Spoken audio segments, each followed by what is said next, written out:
Hello and welcome to Duos in Destiny, where two middle-aged men play pretend in their basement, alone, in the form of Dungeons and Dragons Spelljammer Homebrew campaign. My name is Logan. I'm going to be your quartermaster, aka the Dungeon Master, for this campaign, and I'd like to give a special shout out to Jason Wardell of In the Vast Forest on Spotify and Bandcamp. All of the dulcet tones in the background are provided from him. Be sure to check him out because we really appreciate his support. We do, and those are beautiful tones. I do appreciate you telling everybody that we are hiding in our basement. Um, I am Brandon, your wonderful player. We can't thank everybody enough for listening, tuning in, watching wherever you so choose to. It means the world to us. This is an awesome passion project for us, and we just have a lot of fun playing. But new episodes, of course, come out every single Wednesday. All of our socials and anything else you need to find us will be in the descriptions of every episode. Tune in. You can find any cool things that might be coming out, see some little behind the scenes pictures we may take on different things, and kind of just maybe learn a little bit more about us. I guess this is where we get into last time on Commander's Log. The Starhammer departed for the first time from the city of Torvengard into Sector E. As the crew gained... Sector A. Oh, yes, Sector A. Excuse me. Sorry. Sector A. No, you're correct. As the crew gained their newly found space legs on their way to Sector E, more specifically Greygrim Island. They took the long and slow approach, giving Carlisle and Carson ultimately a little time to kind of figure themselves out, and for Carson it was quite an eye-opening experience. As they reached Sector E, they were met with hostility, and that hostility came from a tentacle-like creature that grabbed, whooped, restrained, grappled, beat Carson to a pulp, while the rest of the ship came to his rescue and ultimately saved him, as we had our first unconsciousness, unfortunately. First fight and first Yeah, unconscious. in the second session. But the party proved successful, or the ship rather, and with the battle freshly finished, we find our ship just finalizing their journey towards Greygrim Island. And that's where we're going to pick up today. So, Carson, you just got absolutely mollywopped by a tentacle. Thrashed and battered, you sit lounging back on the staircase as it leads down into the Starhammer. You kind of sit back, relax, catch your breath. Carlisle is absolutely fussing over you as he's kind of like pacing the deck back and forth, his musket thrown over his shoulder, keeping a watchful eye. About every 2 laps, he'll stop and check on you. Are you okay? Are you sure? I'm so sorry about this, Carson. Honestly, I don't even know what I was thinking. I'm beyond sorry. No, don't be. I mean, that's one way to get your feet wet, I would say. Yeah, a very quick way, I suppose. Yeah, it definitely gives me something to practice. I didn't think that I would fall so short. I wouldn't say that, Carson. You fought valiantly. It's just, truthfully, we were caught by surprise. Going forward, we should proceed with caution. That was my mistake. I should have known better. And I really can't say enough. I'm so sorry, Carson. I don't believe you need to apologize for anything, Carlisle. I agreed to come. I know this risk. I thought I'd be able to handle myself a little bit better, so I'll get better. I'm glad that no one was seriously hurt. So he kind of like wide-eyed stares at you as you say that, and he's like, seriously hurt? Boy, you were knocked unconscious, bloodied, battered, and bashed into the deck. Seriously injured, you were. Yeah, I woke up today trying to make sure that it's a glass half empty kind of day. I'm on the Starhammer with the Carlisle. You flatter me. This is all very an amazing opportunity. And just because I fall unconscious once, I won't let that stop me. And Carson, I promise, I will always be there for you. Well, that's more than I could ever ask for. I appreciate that. Truly, I will. I brought you into this. Together, we'll be safe. Thank you, Carlisle. I appreciate that very much. Please, don't worry. There's a very, heartfelt and solemn moment in this, as you guys are just way out here in the lonesome of wild space, truly alone as you guys are picking your way through Sector E. And collectively, you guys agree to approach with more caution. So kind of like fast tracking as you guys are moving throughout the asteroids. There's large gaps where there's not many asteroids, and then there's smaller gaps where there's clusters, and that's when you guys have to pick your way through them. And you guys have come to the point where now, before every time you come to them, you stop before entering, assess the situation, and try to decide what to do. So with that in mind, as you guys come to the very next cluster of asteroids that bar your path, I would like you to roll a D100 for me. D100, huh? The beautiful D100. For those playing along at home, as Carson Brandon rolls the D100, it's 2 D10s. One has the 10s on it, 60, 40, 20, 10, etc. The other has the single digits. What'd you roll? 24. A 24. Okay. Excellent. So, you guys have carefully assessed the situation, and you think you see an opening, kind of like up and away, off to the right. And you determine that's about the best path. Like there's a decent amount of opening around you to where you're not going to be scraping by any of the asteroids, and you think it seems pretty inactive. The ship begins to glide through, and then I'm going to need you to roll initiative as we rush right into our very first combat. Surrounded by asteroids.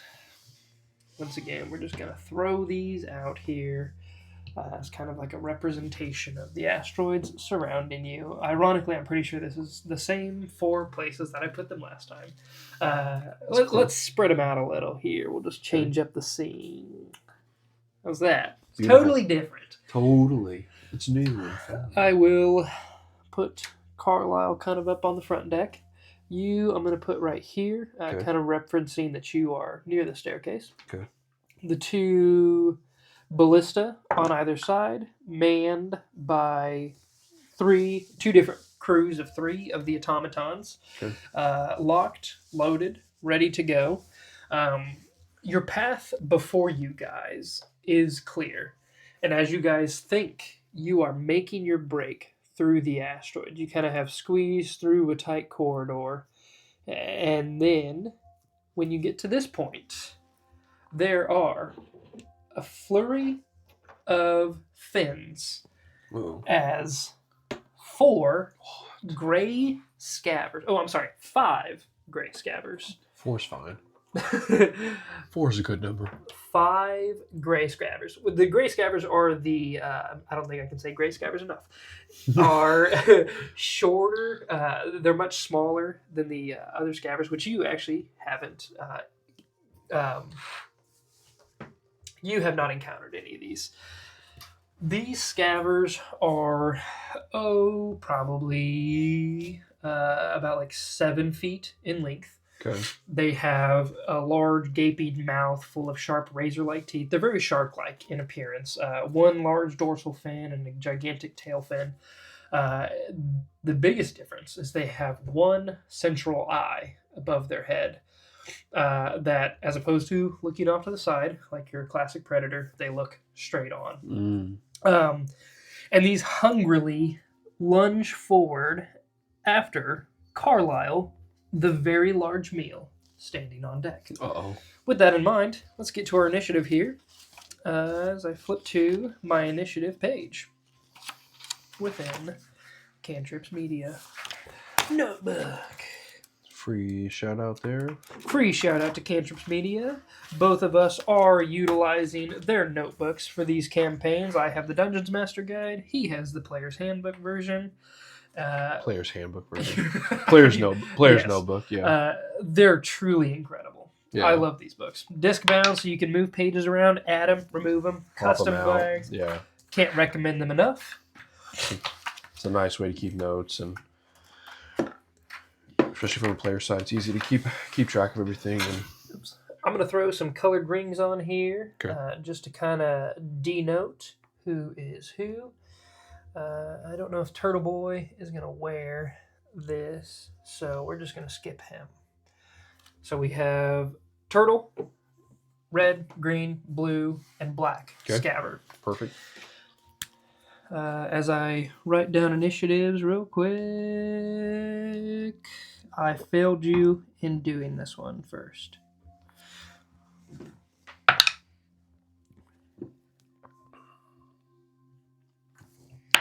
Might have to pop that music up a little bit louder too when you think about it. Music up a little higher.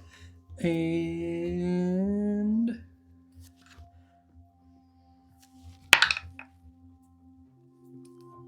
man, I'm rolling consecutive initiatives. And Turtle. Literally just bunched right here. Carlisle's initiative. In the meantime, tune in every Wednesday to find out what happens. Absolutely. Your initiative, please, Carson. Number 9, sir. Number 9. Sticking with the mediocre dice rolls today. And then I will do a ship initiative as well. Okay, excellent. So, in a flurry of movement, ironically, A flurry of blows, some would say. Turtle Scaver is the first one to go up, so he rushes in, invading the air bubble of the Starhammer and taking its first chomp at Carlisle Colchester. Chomp. It takes a big bite at him, and a total of 11 is going to miss Carlisle. Nice. Ending his turn, it is to the ship's turn. So if I could have you roll me some attacks from those ballista. Okay. And then the ballista are a +6 to hit. Okay. And 3d10. Ooh. 24 and a 14. 24 and a 14. Let's see. A 24 definitely hits, and a 14 also hits. Nice. So pick and choose your targets as each ballista on either side takes its let's shot. do. We're gonna shoot turtle with one, then, and then we're gonna shoot red with one. Turtle and red. So this will be turtle first. 12. One more. 15. 15 points of damage. Ooh, very nice. And that's already 15. And then 20 on the dice for against red. Excellent. So which side was the second attack? We went like this in line, so they shot red. This is the one that shot red? Yep. Okay. As the ballista pierces into red, red kind of had its mouth open and swimming straight towards Carlisle when the ballista bolt pierces straight through the back of the throat and just sends this scaver careening off into wild space. Sick. You asked for only 4, and you got it. That's what I like to see. We're going to take red out of initiative very quickly. Nice. The ballista bolt that pierces through Turtle Scaver kind of like pierces from one side, basically through the gills, out through the other. It is still alive, but you can tell it's just hemorrhaging blood. Nice.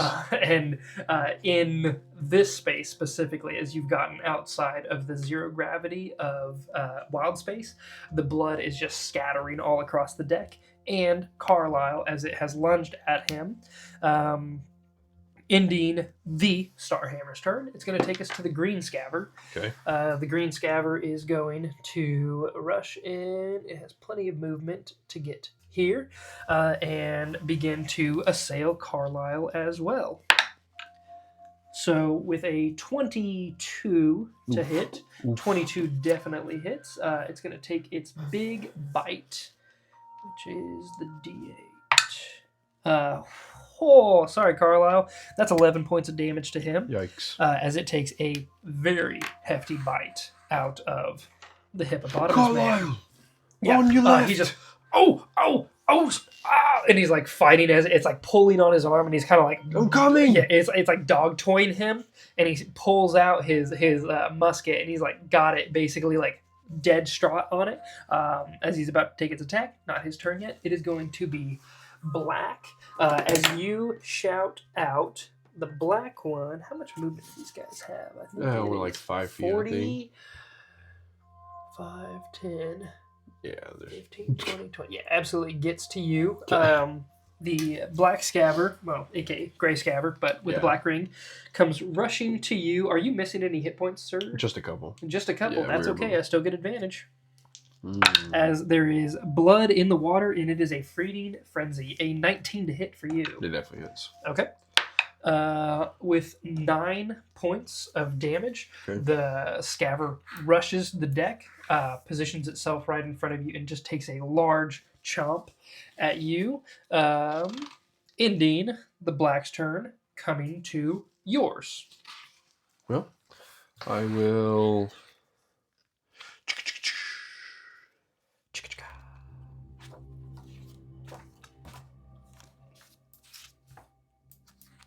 Okay, I will just go for. Golly, I'd like to go up there and try to get Turtle, but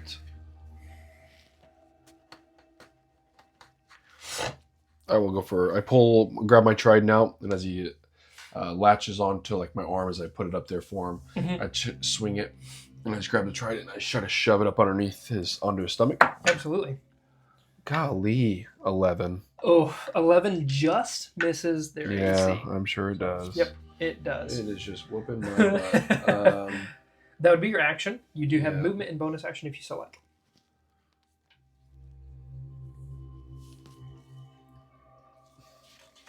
Nope, I'll just stay put because I don't want to move and give any opportunities Stay here. put. Sure thing. Okay. Okay. Ending your turn, it is to the blue's turn. Blue is going to come back the black one up with plenty of movement. I'm not even going to count that one out. It's going to take a bite attack at you. Seeing that your arm is busy, you just missed an attack, so you're kind of overextended. It's going to attack with advantage because there's blood in the water for another 19 to hit. Go unconscious for a second time. With 7 points of piercing damage on that one. Okay. I'm looking rough. You're looking rough. Okay. Oh, yeah. Okay. There is kind of like blood everywhere at this point as it is quickly scattering. I did forget to move the Starhammer last round, so we'll just catch that on the next initiative, but that's fine. Okay. Carlisle does get to take his turn. He sees the ones on you, knowing he would have disadvantage if like the musket's pressed up against it. He kind of leans back, fighting the one off with his shoulder. Yeah. He kind of Carlisle, Carson, duck, and just skloosh, releases a musket blast. That is going to be a D10. I rolled a 10 on it. I almost called that. For a 17, that definitely hits. Nice. Good job. The musket is a D12. Good job. Whoo, rolling hot tonight. That is 14 points of damage to the black one, who is just barely hanging on.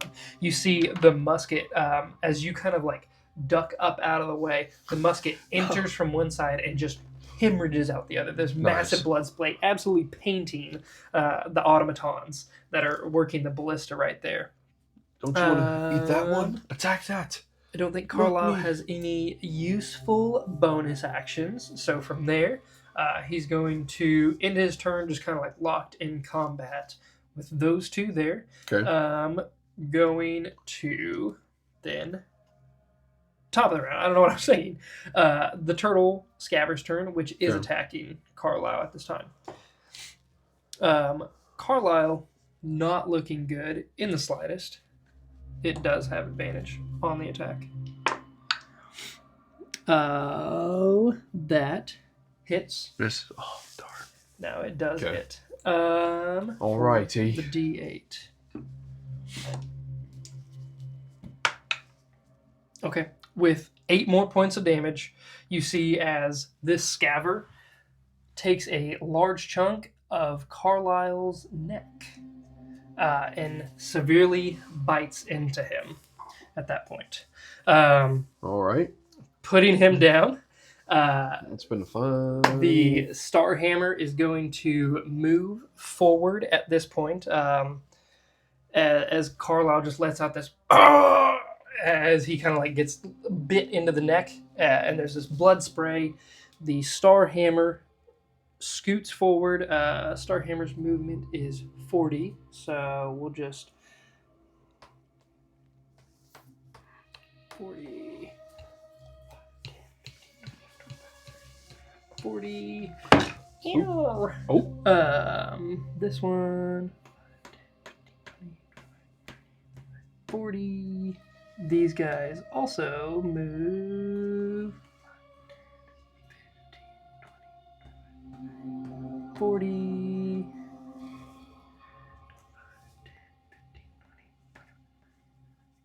Okay. The Spelljammer of the Starhammer kind of like goes into high gear and zips away from this asteroid cluster and away from danger, and you see the scavers all kind of like are chasing, or they're giving chase. Okay. The Starhammer does have 2 ballista bolts, as the automatons have reloaded from that point, so if you wouldn't mind rolling 2 attacks for me. Okay. And we're going to attack. Or however, yeah, you don't have to, but they're attacking. absolutely. Green and blue have not been touched. Correct. Black and turtle have. Correct. We're going to go for green and blue then, I think. Black and turtle are both looking very rough at this point, but okay, I will go for black and green. Black and green, okay. Green, easy shot. Yep. Black, that shot. 100%. Purple's on the black, so that's 13 to hit here, and that's a 21 to hit here. Both hit. Nice. Yep. Okay. Come on. So this will be for green on the left side first. Yep. 11. Come on. Big money. Oh, it was almost a 10. 17. 17 for green. Mm-hmm. Ooh, barely hanging on, but still hanging on. And then black is pretty good. 12, 18. Okay. So, to hit, or was that the damage? that was the damage. Okay, It was yep, a third, yeah. That absolutely hits. The ballista bolt, I don't remember which one, probably this one, right? Yeah. The ballista bolt hits the, like as this one has turned around and is kind of like mouth open, quickly like swimming after you. You see the ballista bolt impact straight into the mouth and then shoots this scaver backwards and pins it into this asteroid here. Taking black from the fight. Nice. Ending the Starhammer's turn, correct? Yes. Excellent. Yes. Okay. Automatons are crushing it. Absolutely. I was like, they're carrying the team right now. Green's turn. They have a movement of 40 feet, so that should be just enough to get you back. Oh, it definitely 10, is. 15, 20. Oh, with plenty. I'm going to join Carlisle here. The green attacks you with advantage, because again, blood in the water. And, oh, no way.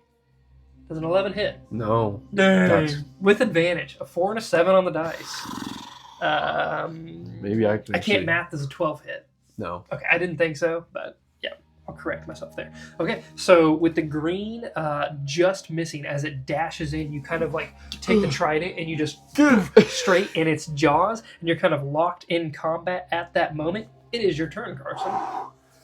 Okay, I take my foot, I fall back on my back, and I kick my left foot underneath the jaw to release the trident, and I just, as it opens its mouth to go back underneath me, I just try to stab it directly in the mouth. Right on. Come on. Shish kebab that Give me dude. something good here. Nice. 16 to hit. 16 definitely hits. Let's go. And this is green, who is looking very rough. As 10 the blood... 10 points of damage. Very nice. Okay, so you pierce it through, and you just kind of like pick it up and just... That's the first time I did anything with my trident. Onto the deck. Because I didn't hit it a single time when I tried it last session, remember? Yeah, you really I didn't hit anything. So no, it was you were rolling in this moment like trash. Yeah, absolutely. And in this moment, trying to like, I see Carlisle down. Carson's just like, it's fight or flight. Time to prove your worth. So I stab it through the mouth. Yeah, and flip him over, I love fling it. it out, Absolutely. kick my kind of kip up just slightly a little bit, and I get back up. I'm like, blood just pouring out of me. I'm like, Yeah. I don't have a choice. Okay. That's your action. Bonus action movement. Jump him 5. Oops. 5, 10, right? Yep. 15, 20. I'm gonna stand over his body. Okay. So in like a protective manner. Yeah. Cool. I'm gonna give him half cover if it comes up. Okay. Very good.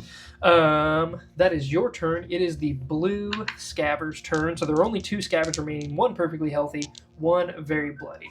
There is blood scattered about everywhere. Between the blood on the deck and kind of like suspended around the Spelljammer, as you guys have like left it in trace, there's all sorts of blood kind of scattered throughout the asteroid field that you guys exited. This one is hot, heavy, and very mad.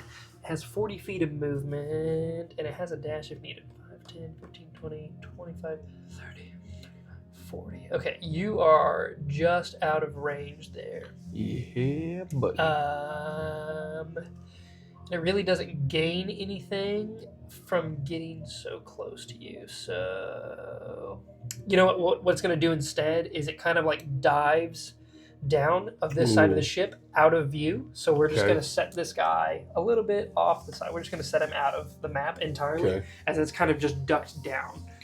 You're not entirely sure where it went, but it kind of like swam to the back of the deck. So 5, 10, 15, 20, 25, and then disappeared from there. Ooh. Okay. That would be Blue's turn and your turn as well.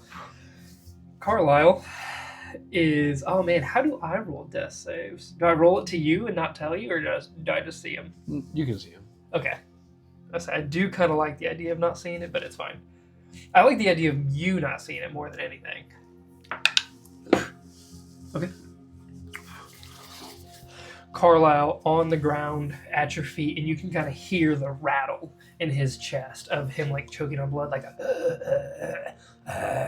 as he's trying to clear his throat at the same time breathing. But he's holding in. Okay. Ending his turn. Comes back to the very top of the round. Did you get him? No, I did not. Oh. Little Nat. 5, 10, 15, 20, 25. And then once again, as they're swimming towards you, it ducks down beneath. Okay. Okay. Yep. So both scabbers are out of view at the current moment. Ending that one's turn. It is the Starhammer's turn, so it is going to continue in its path. 5, 10, 15, 20, 25, 30, 35, 40. That's pretty good. You guys skedaddle further away, and you actually would then see, if you were there,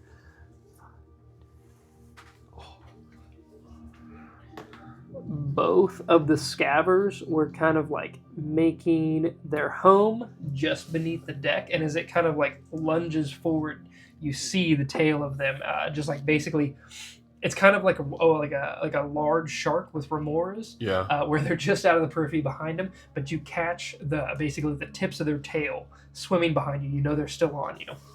The Starhammer would have its ballista actions. Absolutely. I just yell out, "Get fire!" Blink, blink.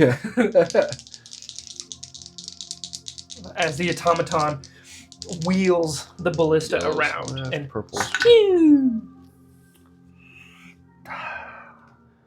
My one is not cocked. That's a 3. The other one's between a 16 and a 6. That's cocked. Were you rolling both at the same time? Yeah, Oh, okay. I have Gotcha. purple and then gold. Okay, perfect.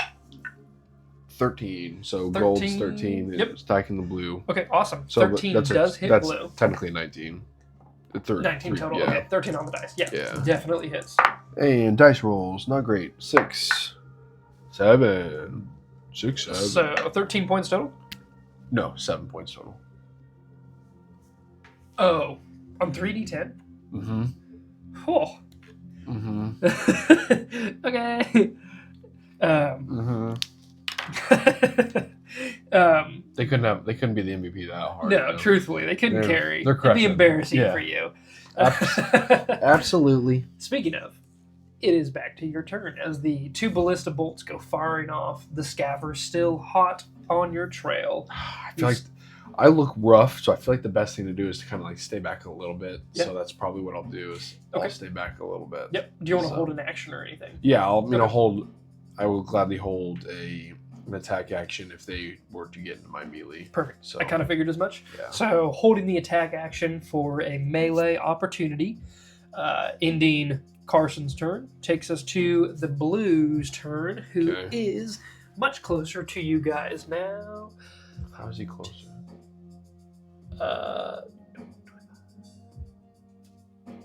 If we were both 40. It had rushed up to get you guys. I have moved them the correct movement. Okay. But I'll trust you. I'm with it. think I'm here for it. I did count it out, and they didn't make it to you. But they got 25 to the deck. So they had 15 extra feet movement. Then we moved 40 feet. Yeah. That's all right. No worries. They dashed. That is Because true. they didn't take actions. That is true. Yep. That is Yeah. true. So yeah, they dashed the last action to catch up a little bit. Sorry, I'm not perfect. No one is. D&D's complicated. So yeah, as this one kind of like shoots up from beneath the deck, it's actually going to come up on the starboard side. So Carson's right, my left, your right as well. So it shoots up on the starboard side of the Starhammer, swimming up and over and taking its attack straight at you with advantage. Do I get my attack at the same time? Absolutely. It's a reaction, so I think you would go first as it enters melee. So it's rushing at you, mouth wide open, blood streaming out of its gills as it's going to take its attack with a... I had a 7 to hit. Dude, I don't know what it is. Let me turn my dice box around. There you go, yeah. Maybe that's what it is. It's just been... Make sure you're not rolling them upside down. My dice box has been facing the wrong way this whole time. With a dirty 20, that definitely hits. Oh, I'm toast. Maybe not. I rolled a 1 on the dice for a total of 4 points of damage. I'm barely standing. Ooh, insane. Yeah, okay. Yeah. Crazy. Ending the Blues' turn. Okay. Was that a death save? That was a death save from Carlisle. Got it. So you still hear him... I hear him breathing still. Breathing beneath your feet, which is always a good sign. Absolutely. Better than nothing. Yep. The turtle at this point is going to 5, 10, 15, 20, 25, 30, 35, 40. So it can just get to you. Oh, man. Let's see what you roll. Does Logan know how to balance combat? He remains to be seen. With a 17 to hit. Ah, jeez. Okay. You don't have to roll. You don't have to roll damage. You got 1 hit point. 2, but 2. Okay. Yeah, it'll hit you. Oh, I even rolled max. It takes this massive chomp out of you. Carlisle is joking. I want to go back. I'll take my luck. As it takes a massive chunk out of you and rips, you fall onto Carlisle's body, and the two of you are kind of like laying on the deck of the ship, just breathing heavily together, and there's this weird mortality moment. Like you just experienced it last session, but this has I'm in it. Truly been an insane just last few days as you left Torvengard, and then within the first 2 encounters of fighting have really gotten your hands full here. Ending the turtle's turn, it is the Starhammers. They're both 5 feet away, so no disadvantage. This is true. They're popping, locking, dropping. I'm just going to scoot them back. They're shooting before they leave. Oh, okay. Yeah. Yeah? No, yeah, that makes sense. Yeah. Nice, easy targets. Yeah.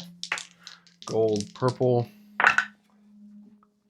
Goodness gracious, great balls of fire. 13, 9. Okay, 13 hits, which would be the turtle. Yes. Okay. Yes. 3d10. I promise you, you can kill this. I know. He's Just pretty don't low. roll Right? only ones. No, that's a 9 already. Okay. Plus 1, 10. Nice. Okay. Because I think he got hit, right? Yeah. Rough. We'll say it was this automaton. Yeah. They roll the ballista back towards the deck. They shoot. This scaver goes careening off towards the front of the deck, ending that one, and then leaving only one left on deck. Goodness. This would be your turn. So, I'm going to need a death saving throw. If you could roll 2 dice for me, we'll figure it out. White's still your primary?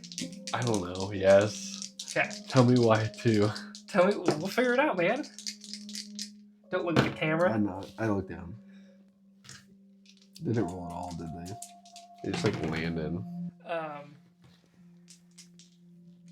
Mark that one down as another natural 20. No way. Yeah, on the white dice. Yeah, second time, man. I kid you not. I can't make this up. That's crazy. I'm pretty sure. That's what I did last time. Absolutely. That's truly insane. I can't. The natural 20. Themis watches over me. As what can I say? As the blue scaver has seen this opportunity, the black scaver, your eyes flash back as the black scaver goes like you see the ballista bolt impact into the side of it and just take it straight off the front of the bow, and then the blue one in the wake of the black one leaving your space, the blue one like lifts up and over and is like closing down in on you as you like how does he look? Has he been hit at all? Yeah, he has. He didn't take a massive hit. There's like a ballista bolt hanging out of the back of the tail. Okay. It's like slowly trailing off blood, but he's hurt. So yeah, just laying there. I'll do one of those things where I like brace the trident just on the ground. You don't hold it like what's that one from the Lord of the Rings where they just brace it and it like falls onto it. Yeah. That's what I'm gonna try to do. Absolutely. Okay, come on. You got this. Come on. A double natural 20 would go hard right now. Coming back to life, come on. Seriously, it would.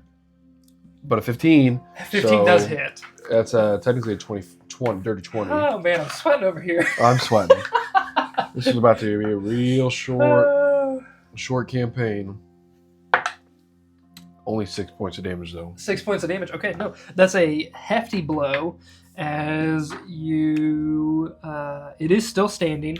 Your trident is like locked into it. You kind of have it jabbed right behind the gills, and you have a somewhat of control over this creature. Goodness. However, at this point, it is just like thrashing at you like a shark stuck in a diving cage. It's going ballistic. It does have advantage on the attack, but I rolled a 2 and a 4. Oh my god, you can't make this up. You can't make this up, man. Okay. No way. It's thrashing at it, and you have just enough control with your trident lodged into the gills to kind of like shove its face one way, shove its face the other, and it's like and you have nowhere to go. Saliva's falling on me. You're kicking backwards on the deck to try to get away, but you're up against the railing. Carlisle's body's up there. You both are laying in like pools of blood. You don't know whose blood it is. Yeah. There's a little bit of your golden ichor that's starting to mix with it to kind of like, oh, that's at least mine, but that gigantic pool of red, not mine. And hopefully not Carlisle's. Who, speaking of, gets to make his third death saving throw. Is it his final? Who knows? No, you said you're still breathing? He is still breathing. And as you're sitting there listening to his breath, there's kind of like this as you can hear him starting to choke on the blood. Carlisle, I've got you 1 second. Oh gosh. No. Ending his turn. Okay. To the top of the round. Turtle Scaver is not there, so it is the Starhammer's turn. I'll give you the opportunity here. One of the ballistas can forgo its turn, and in response of foregoing the turn, Ada, the healing automaton, can absolutely heal. So Yes. Okay. And you go, and just straight to Carlisle. Okay, yeah, it wheels across the deck straight to Carlisle. We're just going to take it as this one because that's the easiest one. Granted, there are 3 automatons there, but all 3 automatons have to take their attack or their action to reload, aim, fire. So they forgo one of those, allowing the ballista to not go off, sending off the Cure Wounds spell. I will go ahead and roll that D8. Their modifier is a +3 on that. Dang! Yeah, 11 buddy. points. I love it. Okay, The dice 11 tell a points story. back to Carlisle. Boop, boop. Story thematically, these guys don't have a shot. I'm like right by it. I'm in the way. Yeah. And it can't. Oh, you don't want them to take their shot? Okay, cool. Yeah, they're ready. They're ready. Yeah. But like it's like if it goes through, it could pierce me. Absolutely. Because it's like perfectly in line, so they're just holding, waiting. Okay. Yeah. Awesome. Ada runs over and places the automaton hand on Carlisle, and there is this kind of like white hot aura that like erupts from their hand as they place it on Carlisle's chest, and then you see it kind of like a defibrillator. He just shocks himself up off the deck, and immediately he just like slaps his hand over and places it on the revolver that had kind of like fallen from the pocket of his trench coat, and he places it on it, ending the Starhammer's turn, taking it to your turn, Carson, prone on the ground. Grab the hand axe out. Heck yes. While the trident's in, and I just like right into its eyeballs. My goal. Absolutely. Come on, you can do this, Carson. You've been waiting your whole life. It didn't roll at all. That's a 10 total. A 10 is gonna. I'm gonna roll it. I'm gonna roll it again. It's gonna be like really high. That's at least an 11. 11 total? Yeah, no, it would have been a 16. Oh, okay. Gosh. Okay. So once again, you go to take. You don't chuck the hand axe. No, right? I was just trying to hit it in its eye. Yeah. Okay. Like I was just like trying to bite, and I'm holding the harpoon with one hand. Well, trident, and I take it like because the hand axe is strapped to my left side of my breast, and I pull it out. And while I'm holding the trident with my left, I take the hand axe over the top of my head and just try to reach the eye, but I just can't quite reach it. I'm just like trying to stab it to kill it. It's still like thrashing and like gnashing its teeth as you're trying to hack at it. Goodness. And one of the hack attacks, you like go towards it and it like bites at your hand at the same time. So it's going to basically try to take your hand off at this point. And it might. Man, I almost want to take your hand entirely. Like, if you go unconscious, I just want to take your hand. I don't know if that'd be fair, but thematically, that'd be so funny. No, it wouldn't be. It wouldn't be funny at all. Because Carson is literally built for two-handed weapons. Oh, yeah. So, no. Okay, I'll be nice. But a 19. Yeah, absolutely. 24 technically does hit. You know, with the D8, I don't have to roll at all. You got. I was back to 1 with. Okay. Yeah. So, as it bites into your hand, it actually reopens the scar tissue that is on your wrist itself. Oh gosh. And so, like, you have like this flashback. You can't tell if it's a memory or a dream or a nightmare. But as the blood, the ichor, is like gashed from your wrist, you remember like the cold pressure of a knife slitting your wrist. Oh, okay. And then your blood spills on this deck as you fall unconscious. Ending his turn, Carlisle is on the deck. If you're shooting a ranged weapon from prone, it's a disadvantage, right? No. Oh, really? I thought it was. No, only if you are shooting a prone creature. Okay. Yeah, that makes sense. Okay, cool. So yeah, he grabs the revolver that was on the ground and just whips it over. And I'm pretty sure on that. We can check. I don't know. You might have to look in your DM guide. But I feel pretty confident about that. Thematically, like regardless of the true rules, it doesn't make a heck of a lot of difference in my mind. If you're firing, it's not melee range by any means. Correct. He has the distance, so he's just prone, grabbing the gun and shooting. So I'm not going to give a disadvantage on this. It's going to be a straight roll. And man, do I want? I don't want to change dice. I should have changed dice. Well, no, he's got a good bonus. For a 16, does hit Nice. the He looks pretty creature. rough too, doesn't he? It does. It's taking your hit plus the ballista hit, so it's barely holding on. It's on its death throes as it's trying to get its last meal. So while you're the prone condition, you experience the following effects. Restricted movement, your only movement options are to crawl or to spend an amount of movement equal to half your speed to right yourself and hereby in the condition. If your speed is 0, you can't right yourself. Attacks affected. You have disadvantage on attack rolls. An attack roll against you has advantage if the attacker is within 5 feet of you. Otherwise, the attack rolls at disadvantage. Okay, I stand corrected. So he does have disadvantage. Which doesn't necessarily make a whole lot of sense because theoretically speaking, like, firing a weapon from a prone position would just make you more stable to a certain aspect. So it said they do get disadvantage? Disadvantage. Okay. It makes sense on melee attacks. Yeah. But, yeah.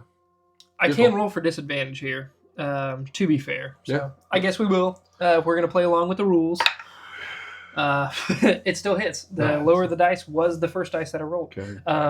And it rolled a 2 and a 4 plus 3 for a total of 9 points of damage, which breaks the 6 hit points that the blue had. Way to go, so Carlisle. he shoots, and like the jaw was like open. Getting ready to devour. It had just closed around your hand, and so he, like, as he turns to shoot, he levels and fires, and it shoots through the snout and explodes the eyeball all around you. With my hand as well. There's your missing hand. Your hand is still in the mouth. However, it falls onto the deck. I'd say it actually just collapses onto you at that point. And then Carlisle has no bonus actions, but he does stand up and he kind of like hovers over you. He's like, caution, caution, no, not again, not again. And he's kind of like panicking over you at the moment. He just shouts out, Zage, get us out of here. And the top of the initiative takes us to the Starhammer. It jettisons onwards away from these asteroids. Nice soup. Coming back to you, Carson. If I can have you make... Back to me? Yep. Could I have Ada cast Spare the Dying on me? Absolutely. Yeah. Okay. So Ada... That's a cantrip, correct? Yeah, that's just a cantrip. So yeah, Ada kind of rolls over, places her hand on your throat, and there's a small little electric jolt as she cauterizes your wounds, stops the bleeding, and then you are stable. Unconscious, but stable. Unbeknownst to you, as you are on the ground, unconscious, Carlisle is... like, he's got his head on your chest, and one large hippopotamus-sized tear kind of rolls out. And as he's kind of like shaking you, caution, caution, you heal.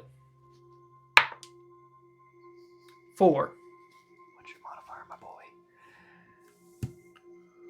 2. You hear 4. You heal for 3 points of hit points. As like a movie moment, his tear splashes on your cheek, and you wake up all of a sudden. And Ada's there, Carlisle's there, and this dead, bloody scaver is basically laying across your lap.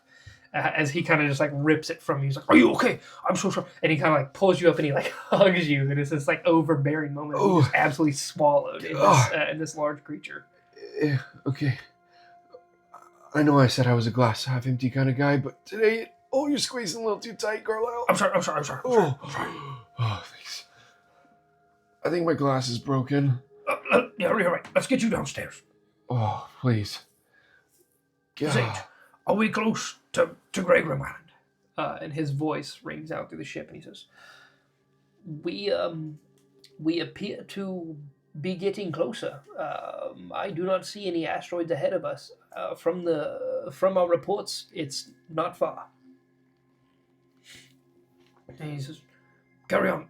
We'll be below deck. Please, run away from anything."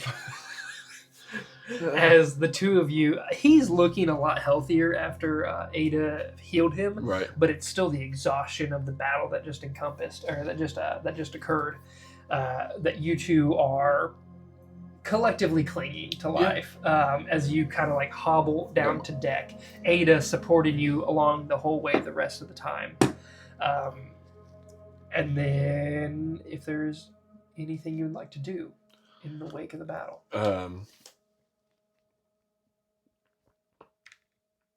Yeah, if you don't mind just taking me to my room. Golly. I'm trying, Carlisle. I really am. That's something else. I don't know what to do. I feel like I'm attacking, and I feel like I should be able to, use my weapons, but I guess I'm not proficient enough. I'm sorry. Carson, you're being too hard on yourself. I feel like a liability. Far from it, Carson. You saved me. In my dying breath, I looked up and I saw you. Thank you. I'm a little fuzzy. When I came to, you were over the top of me. Did you give me something? I cried a little. I was so worried about you. You cried? Oh, so Ada healed me? Thank you, Ada. Blink, As I see her over off in front of the door. Ada actually, as you say thank you, Ada just kind of like stiffly shakes her head no. You didn't heal me. And she kind of like reaches her palms out, her robotic palms, and just kind of like flexes them in a way to display that there's no magic left. But if you didn't do it, Carlisle. I don't think I have any magical ability. I've never been able to do anything like that.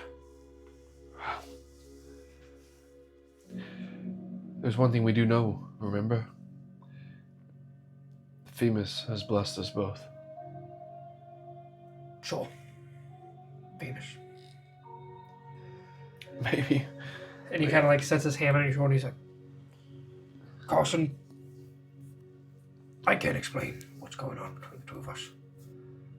But ever since I met you, my whole life has changed. Might be a little quick, Carlisle. No, I truly. don't think I'm ready for something that's serious. I'm too old for you. No, I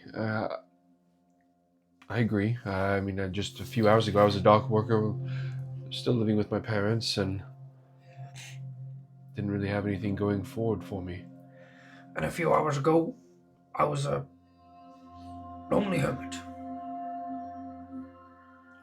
I'm afraid you're going to be a lonely hermit unless I can figure out how to successfully poke things with the right end of my trident. If it helps, we can practice with Hack. He's quite the battlebot.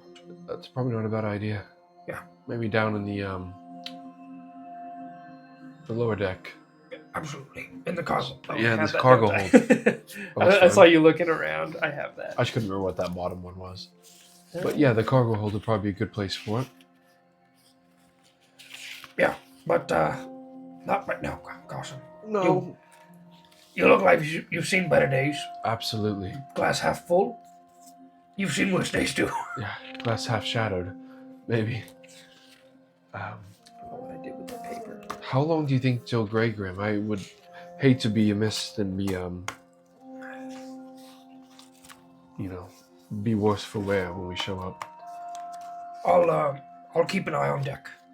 Is that last paper? That is the spider. Oh. The night spider. I don't know. I have too many papers floating here. Sorry. No, But I'll find it eventually. It's in here.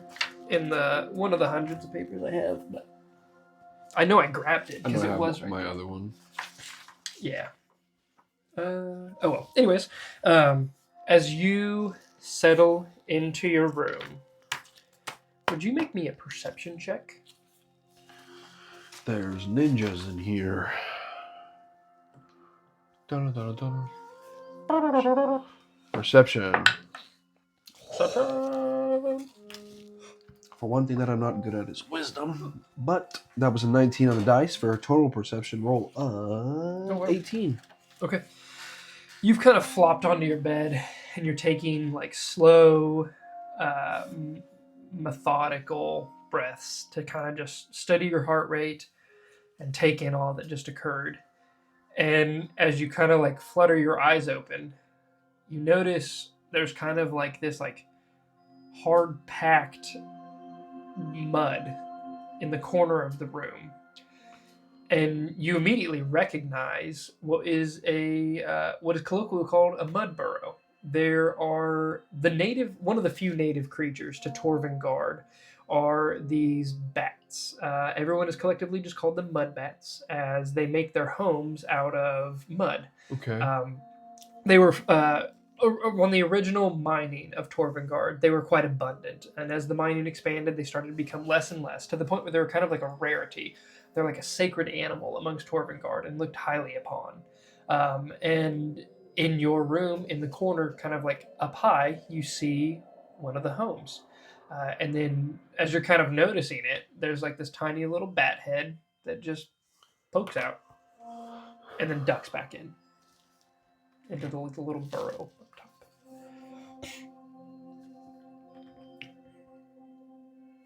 I kind of like slowly stand up and,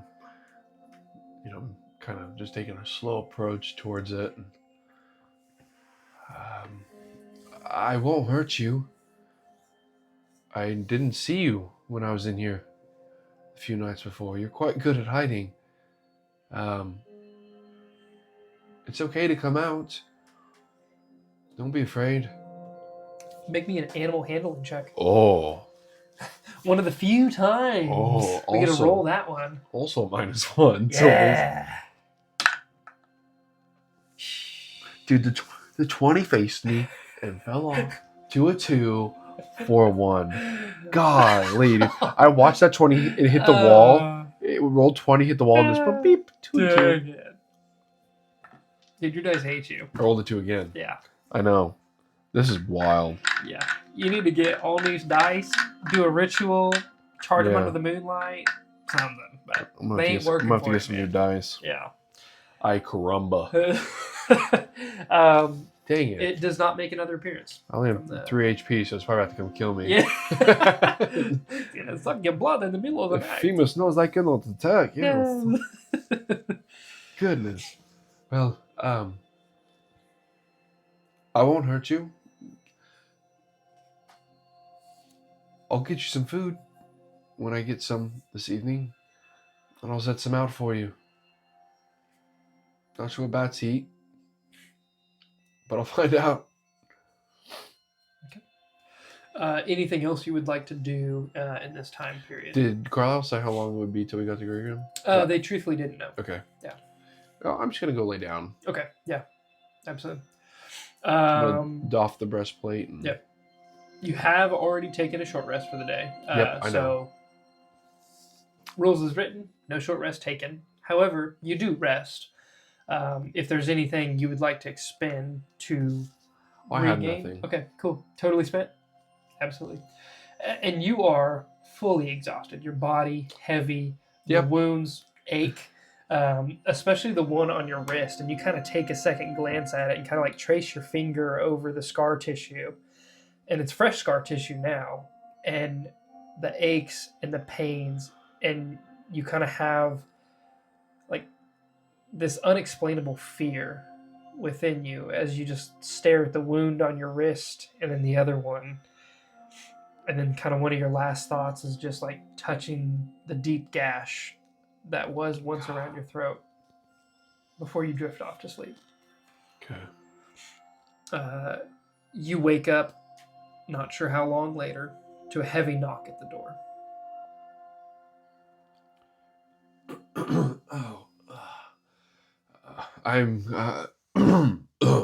I'm coming.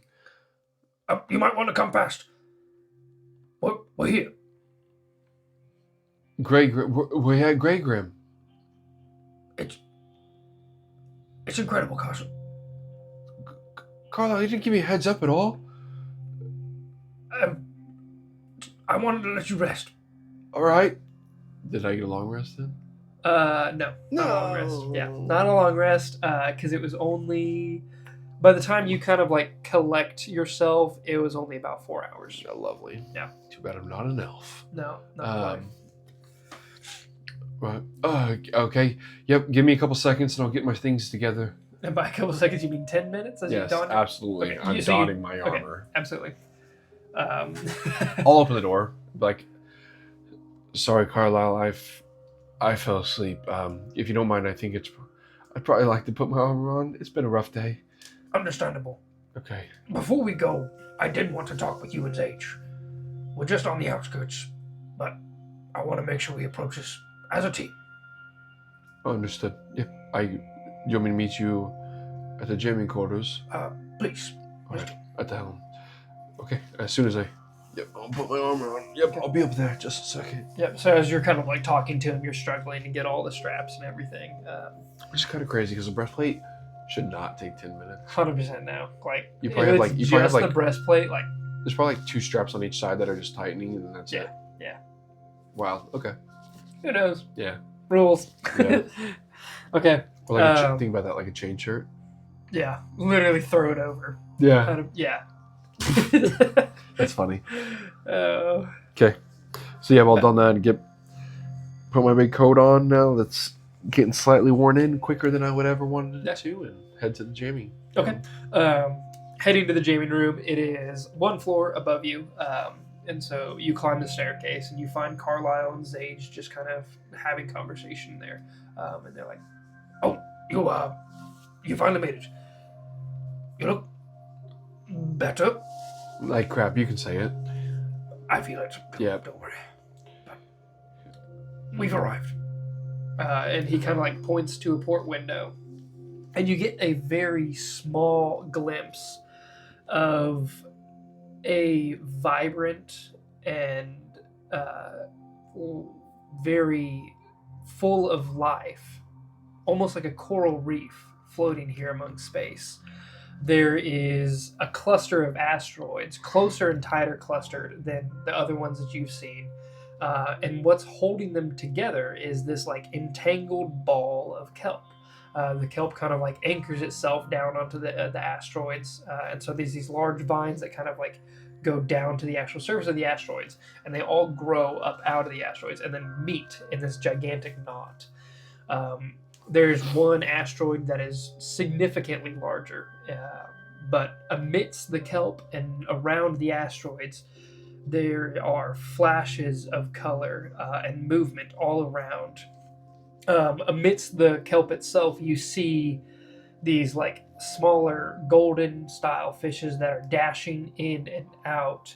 You see nervously patrolling scavers, gray scavers, which is always good. There's worse alternatives, I guess, that you're not aware of. But more of the scavers kind of like school and slowly patrol the area. There's large schools of a variety of different kind of fish that have miraculously found a way to survive in the void of space. It's this weird twist of fate as you see a full-blown ecosystem of a reef within this cluster. Moreover, you do see on the largest asteroid, there is several scorpion ships kind of like parked around this small village that's been crafted and hobbled together. And then Carlisle was like, yeah, That's really something. I couldn't imagine anything like this. It's so much different than Torvengard. A lot different. Yeah. No wonder Tentham wanted to come here. There's so much out there. This is just the tip of the iceberg. Wow. All right. What? Okay. What do you need from me? What? Oh, truth be told, we don't always expect on Greygrim. As Zage has told you, we came here sort of on the tail of Cognin. After what you have described as him or his crew attacking you and killing you. On top of that, Tantham was worried about Greygrim itself. After the reports of the Neogi, and we tried to reason with Cognin and ask for negotiations with the creatures, instead he marched off to war. And we haven't seen him since. We're not sure if he's here. It doesn't appear his ship is here, but we'd assume this is where he headed. I know with your sordid history with him, coming across him might not be ideal. So I just wanted to pick your brain on how you would like to approach. Well, the first thing that comes to mind is using that hat that you'd given me Not a bad idea. for... It's not invaluable, but we can keep it at a distance. From a distance, it's pretty much indistinguishable. That'd probably be the safest way. I agree. I like that idea. I don't think we can fight Cognin. If the reports are true and he took on a dragon, he's almost tamed Sector E. I don't think we're a match for him. Truthfully. No, I agree. The stories that Thorgius would tell me, after what I've experienced the last 24 hours, I am no match for what Cognin Dustfinger can do. I would like to try to avoid him, if at all possible, and rather talk to anybody else. The people on Greygrim, as well as possibly his crew. If you know Thorgius, perhaps you might be able to, disguised of course, speak with him. Oh, man. If it's a bad idea, I understand. I don't know that I'm ready for that. That's fine. We can avoid the crew entirely. It's a small island, but if needed, we can leave. Okay. I'll tell them that we came and got what we needed. Okay. But I would like to speak with locals, see how the colony is doing itself. Right, of course. Yes. This is step one in the expansion of Torvagard. Hopefully, more later. Yeah. We've got to make sure this one's doing good. All right. Zage, if it's okay with you, take us in. Understood. And the Starhammer slowly approaches the Greygrim Island. As you guys approach, you do take note of one scorpion ship in particular that is kind of like perched way up high above the asteroids, and you see a fishing line dangling down from its dock, and there's this like a golden fish hanging on onto the end of the hook and kind of like flailing around, and it's baited right in front of the scavers as you see the evidence of the fishing. Unlike the Scorpion ships, the Starhammer does not have any ability to dock on dry ground, and from what you see, there is no ability to. There are no dry docks here. It is just straight. The Scorpions have landed on the ground, so there's kind of a couple options. You can be shuttled down to Greygrim Island, or like shuttled down separately from the Starhammer, or you can actually be lowered down from the crane while the Starhammer's like just above orbit. How would we shuttle down? From a different ship. Oh. Yeah. Okay. Yeah. Well, I guess. Well, we wouldn't have another ship, would we? No. Okay. I mean, like talking like a different Scorpion ship or something. Got it. Yeah. They'd have to come up to Yeah, us. you like flagged them or something. Okay. But we're capable of being lowered down by the crane? Yeah. Okay. Yep. That would be the typical go-to method for like getting on and off the ship for somewhere where you cannot actually land. Okay. And I guess it's probably the better route. Okay. Yeah. Zage, when we land, just stay close by, okay? I assume orbit the asteroid, stay safe, and stay ready. We don't know what to expect, so we might need quick extraction. But we'll keep you posted. We'll send you a message if we need. And he kind of like pats the collar of his coat where he has like a small pin, similar to the sending unit that was once upon your Gorget, but is now built In into my your armor. breastplate. Yep. Yeah, that's what I was about to say. And don't worry, Zage, if... Does that mean your armor's magical? I mean, not necessarily. Technically, if it just has like, you know, Like magical enchantments affixed yeah, to it as magical opposed to actual component. enchantments in them. Yeah. Yeah.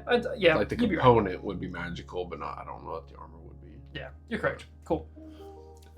Remember, we put these, so if there's something, I'll reach out immediately. Zage. Understood. We'll be on alert. Okay. Good luck. I will pull the hat out and stick it on and twist it, and I will turn into I'll redeem my Earth Genasi. Darker green skin, really dark green hair, about shoulder length.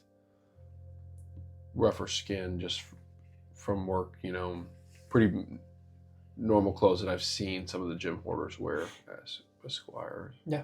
So I said esquire, but I don't know why, but yeah. Okay, awesome. So kind of just common look, nothing stand out or flashy by any means. Yeah.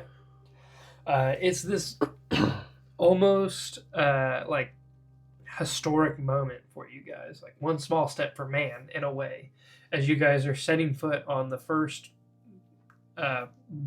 asteroid body aside from Torvengard. Like you've never stepped foot on anything aside from Torvengard, now the ship, and this is going to be your very first like extraterrestrial excursion.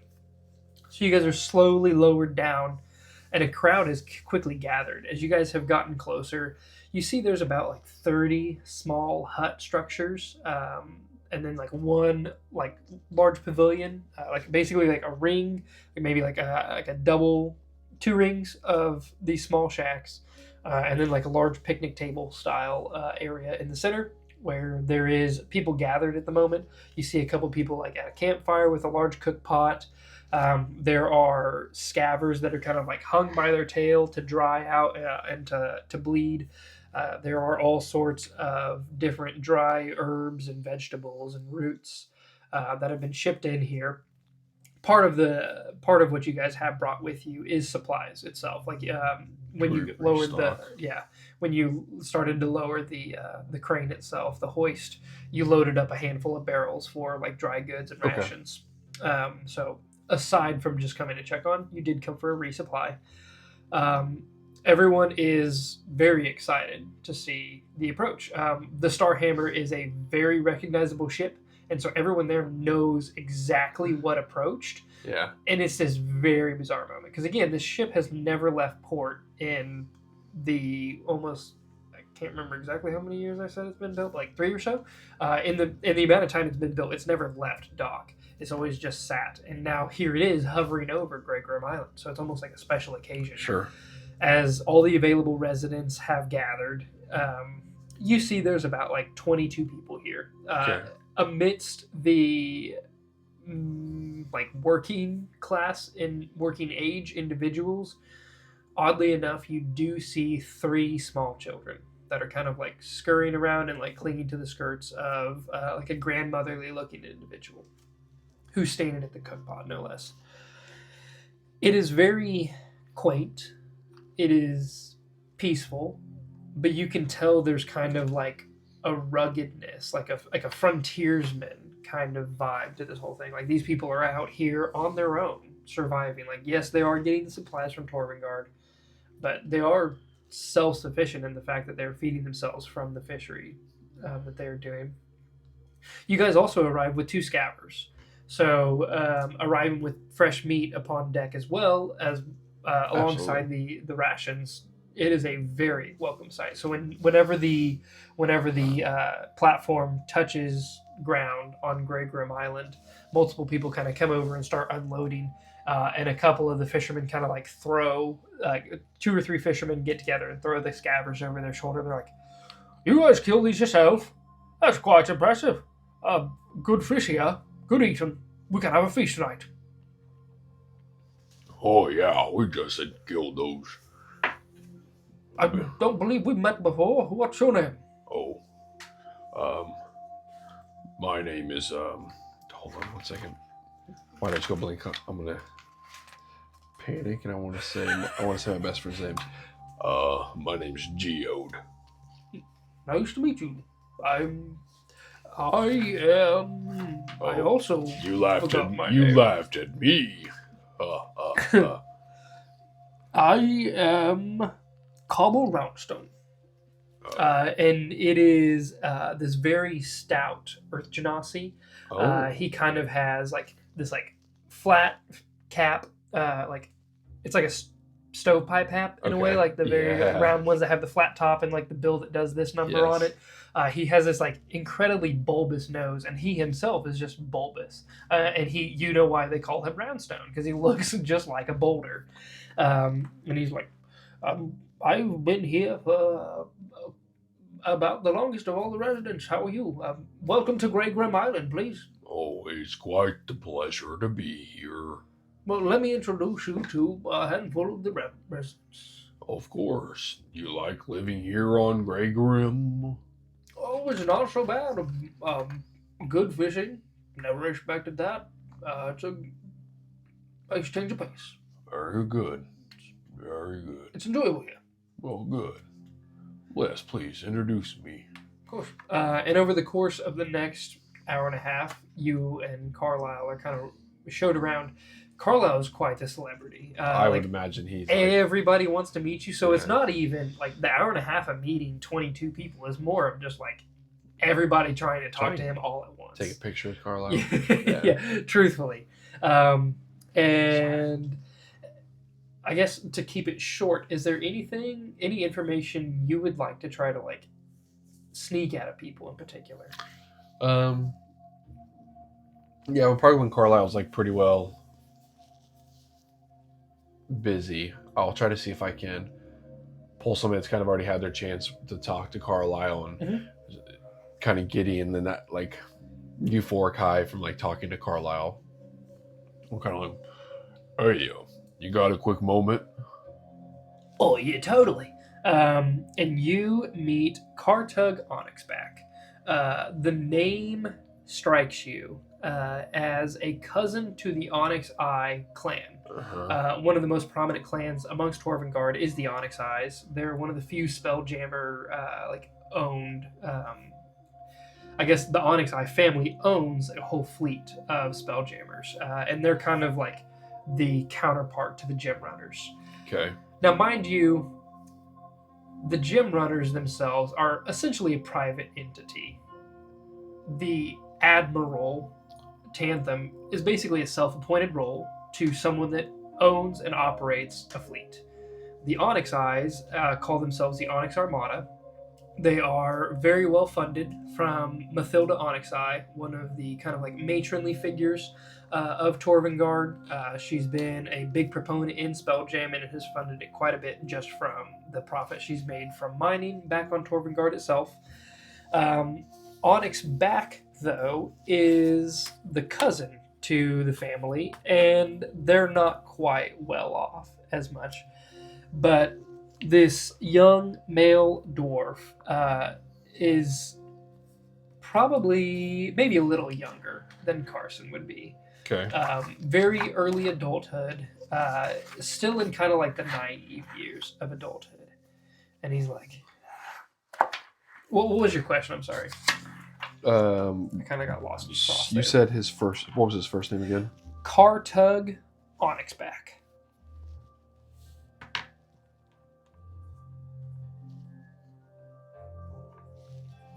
And while being private entities, the Onyx Eyes and the Gem Runners are very well respected. Like essentially, like even though they've appointed themselves to these roles, Sure. they filled the roles that were necessary under the approval of King Harkin. Yeah. So. And we're back. So sorry about the first technical difficulties of the show, and we Yikes. overcome this barrier. It happens. Continuing on, the Onyx Eyes and the Gem Runners, who are owned by Tanthem Gem Hoarder, all work in tandem underneath the king. They're all very respected entities. King Harfig is very much like a democratic ruler. However, as in terms of a public figure, not as much. Tanthem and Mathilda really head the public figure of Torvengard because they are what is advancing all of Torvengard. Like while King Harfig is pulling the strings, those two are making things happen. They're the shakers. So you're sitting here talking to the cousin of one of the Onyx Eyes, a very young male who has gotten your attention, and kind of like as the two, he's kind of fallen to the back. One of the very first people to talk with Carlisle. He's very eager to get to him. He's kind of fallen to the back, and now you find yourself speaking with him.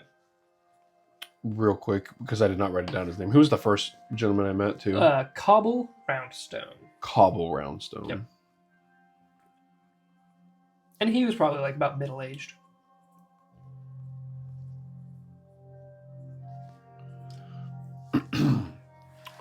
Oh, yeah, Cartug. You been here a while? Oh, totally. I've been here for like 3 months, dude. That's pretty neat. It's not a bad gig. Yeah, Are you looking to come aboard? maybe. I could use another spot on my crew. And he kind of like thumbs backwards, and you see Gosh. it's Bunch not of skateboarders. it's not the nicest of the Scorpion ships around. Like, it's definitely seen its paces. He's like, This is my own. I just got it from my pops, but I'm the captain now. Oh, all right. Yeah, so I'm always looking for like up-and-coming guys to join the crew. If that's you. Maybe I've got a gig currently. Oh yeah, I don't want to step on your toes or even like snipe you from Carlisle, but if you're running with Carlisle, you could be running with me. It sounds like a pretty good offer. And I might even be able to introduce you to Cognitive. Oh, sorry. Captain Dustfinger. Don't tell him I said Cognitive, he'd be super mad. Captain Dustfinger. Oh yeah, I've met him like twice. We're really close. Last time he was here, he sat next to me while we ate. Oh, It was pretty cool. I heard stories about that man. Oh yeah, I mean, there are stories abound. Dude's a legend. What, how recent was he here? Oh, you just missed him. He was here yesterday. Took off, said he was taking the fight to the Nyogi. I don't know who those guys are, but he was real worked up about them, all mad. Said they're threatening our lifestyle, so we cheered him on as he took the fight to him. Actually, we got one of their bodies over there.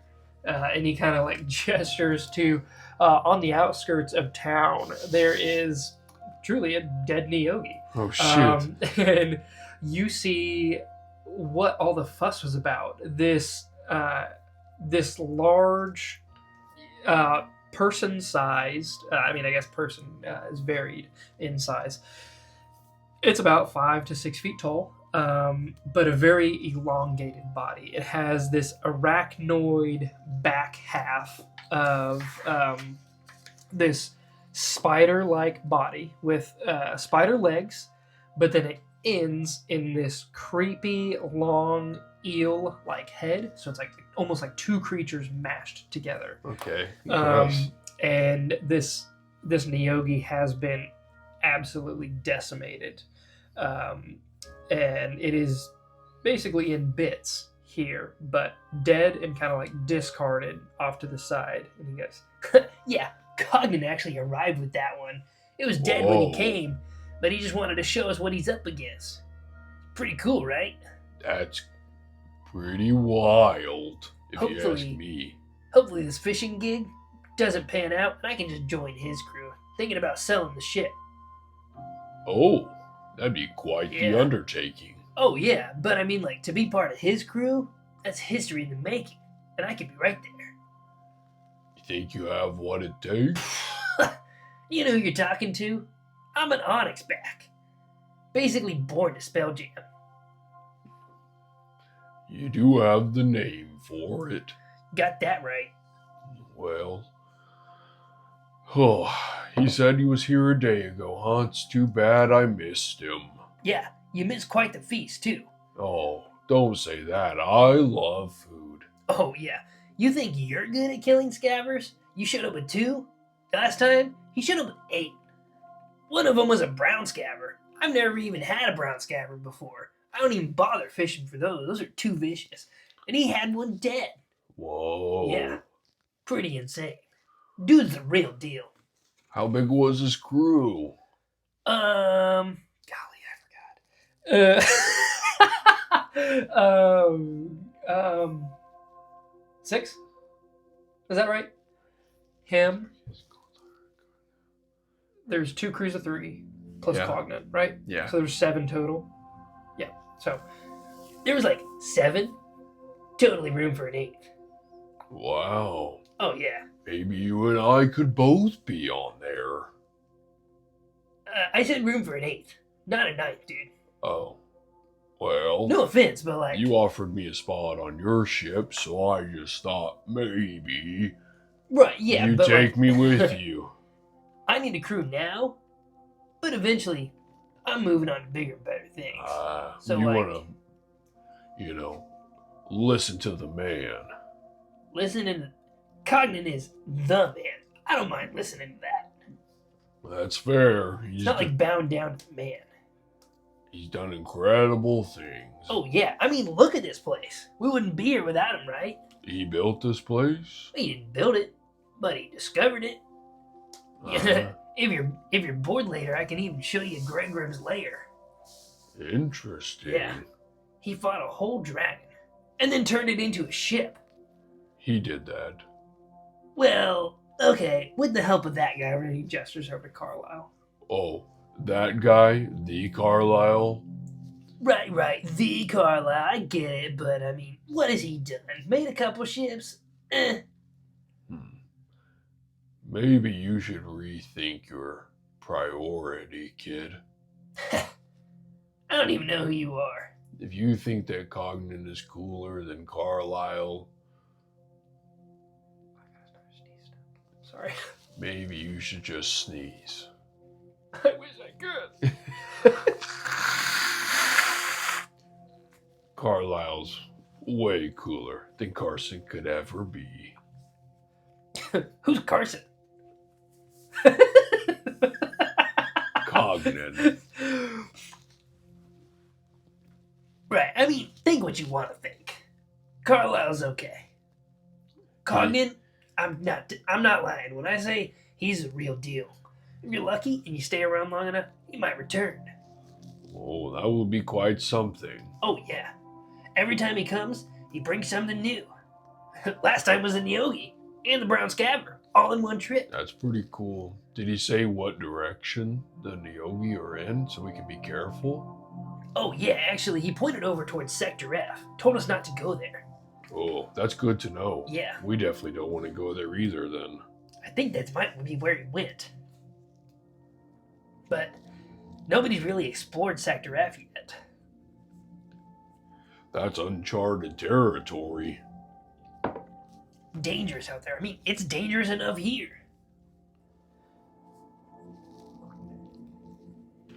Any recent attacks or anything? I mean, we are missing a fisherman. He hasn't been back in like 2 days, but other than that, I mean, like, hazard of the job, right? Did the guy go into Sector F? We don't know. Oh, He went out for a fishing mission and just never came back. no kidding, huh? Yeah. We all try to report in and keep track of where we are and when we're going places and when to expect us, and he just didn't return. Yeah. You didn't see him back on Tormengard, did you? Ignis Clay? Ignis Clay. Yeah. Urchinasi. No. I did not. What's his ship look like? Like the rest of them. And he points to the scorpion ships.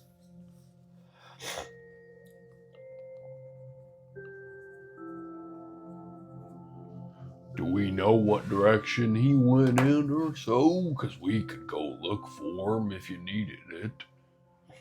That's real brave. He went off like a... Man, are you a hero? Because, like, that's pretty cool. None of us had volunteered to go after him. We just thought, he's gone. But he went off that way, and he points deeper into Sector E. Like, if you guys had come from this way, he's pointing off that way. So, like, that would be more towards the outer rim of the Terran fields. Okay.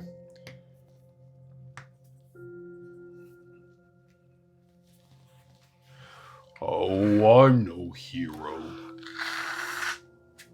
Just to trying to volunteer do to the go traipsing off like that into the unknown, that's pretty crazy. Like, that's cognitive levels of crazy, dude. trying to do the right thing.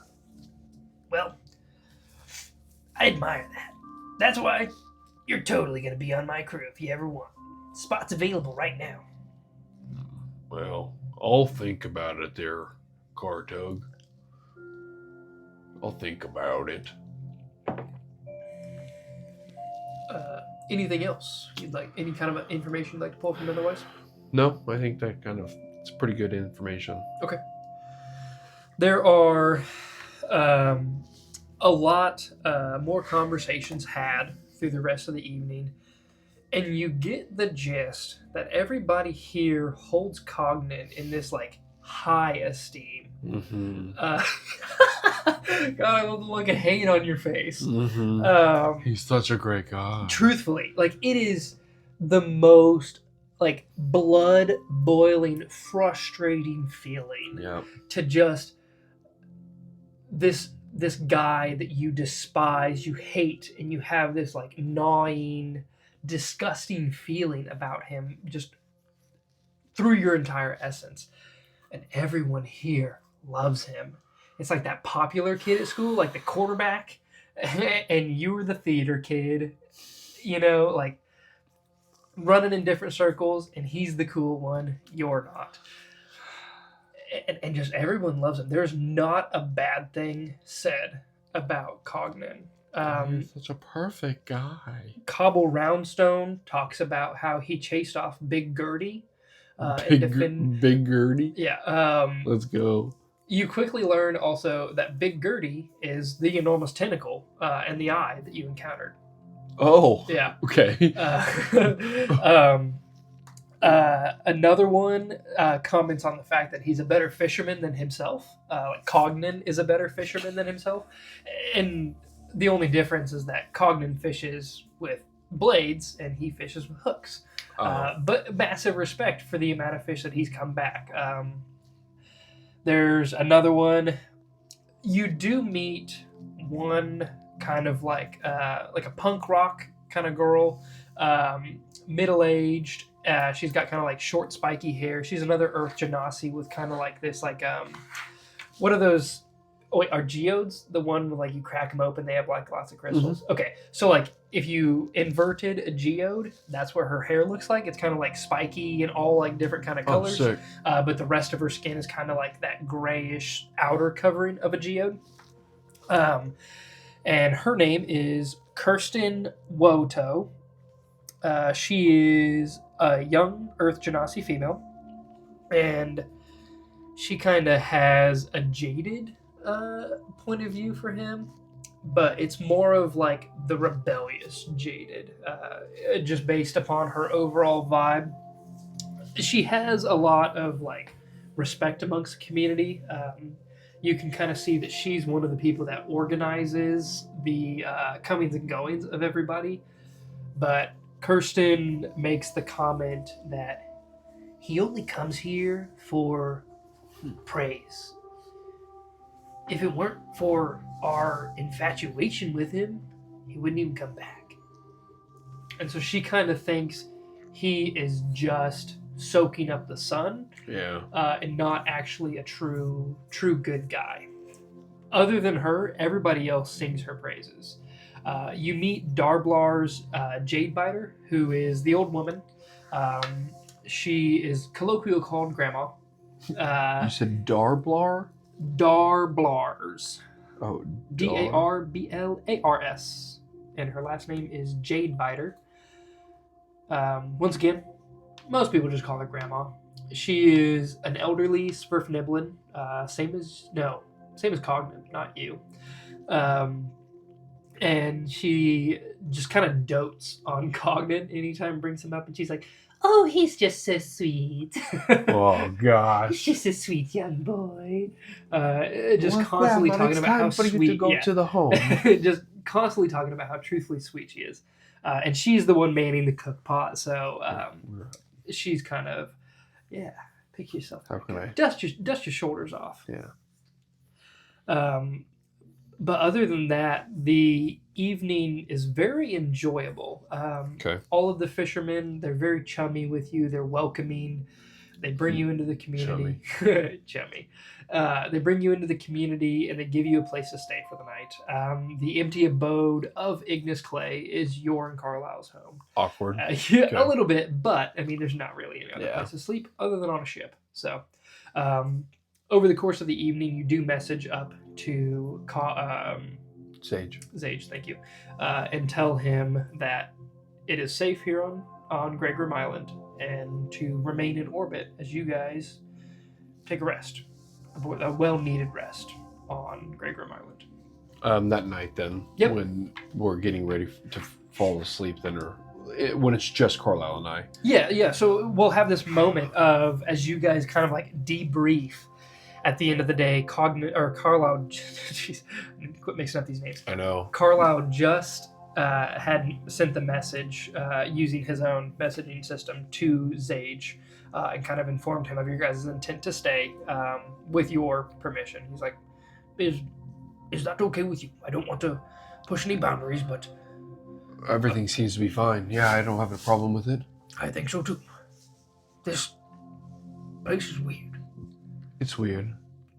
Are you sure? They seem a little out of touch. I don't want to doubt you, Carson. You're sure it was him that night?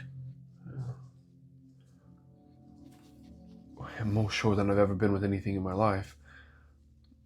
But they just almost seem to be brainwashed out here, and it's almost like they're so caught off from Torvin God's reality and civilization that they almost like cling to any little bits of information they get out here because all the life here is so much different. It's a different world out I here, did truly. learn some very important information. Oh, do tell. I don't know if you were able to pick up on anything. All I've been able to do is explain myself Hell, 7 times over, telling every individual that no, I don't know where I came from, no, I don't know why I'm here, no, I don't know what I'm doing. It's exhausting. Well, I'm ready to sleep. then there is some promise that came out of this. Good, I please. talked to Kartug Onyx back. Oh, yeah, cousin to the Onyx Eyes. Yes, he's a little goofy, but probably means well in the end. Cognan was here yesterday. Oh, yeah. That's great news. It is. He went to Sector F in What? search of Neogi, saying that he's going to be bringing the war to them. As far as I know, we don't know much about Sector F when I was talking to Zage. Tantham's gonna be best. Tantham's gonna be very bad. At least we had confirmation. Yeah. Something that I think that maybe we should maybe think about. There's a lost fisherman named Ignis Clay. He went missing deep into Sector E. I've met him. I wonder if we shouldn't go on a little search and rescue.